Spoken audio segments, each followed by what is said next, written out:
Hey everybody, some quick updates from Contender Esports. Of course, I'm Brett. This is Zach. Hello. And want to do a quick shout out to our newest location that we just signed in Las Vegas, Nevada. Now, out of all the places, it's super exciting to grow out into the Nevada area. Just growing all the time. Yep. It's very exciting. Our existing locations are growing, doing new things, and then adding new locations in. So, Zach, I know you've got a question for me. Yeah, I'll make it quick. It won't take too long. Okay. But one of the questions I get kind of on a frequent basis is, do you have to quit your current job to be an owner of Contender Esports? You don't. Actually, Zach, we tell people, don't quit your current job. Okay, so that's the opposite of what people think. Why is that? Why don't you quit? I mean, some people do tell us, like, hey, we're thinking about quitting my job so I can go do this. We go, no, don't do that. And the reason is because we use this term called passive ownership. You've heard me say this before. I have, but can you go a little bit more in depth? Yeah, so, I mean, when I say passive, I don't mean that you don't do anything in the business as an owner. Obviously, you've got to keep your eye on things and what's going on. Okay.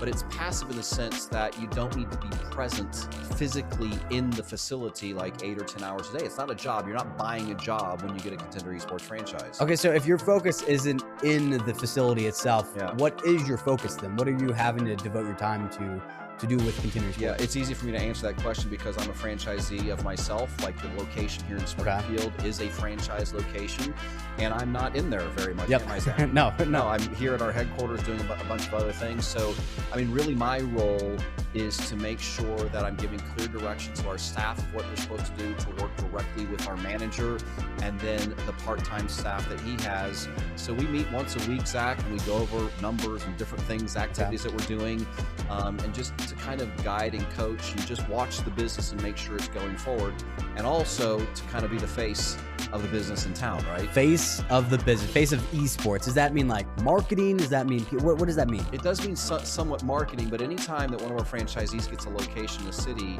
more than likely people are going to start associating the whole industry with them because they own the facility, right? Okay, that makes sense. That makes sense. You know, I'm the one that likes to go and meet with the middle school principals and the high school principals and go to the chamber and speak to this group and that group and just be the voice of esports that helps the business. Yeah, I like that. I think that's a good kind of perspective that you need to have on Contender Esports, because if you want to further expand the awareness of any business within the city, you have to really get out there in the community. You have to be that face that kind of promotes what you're actually doing.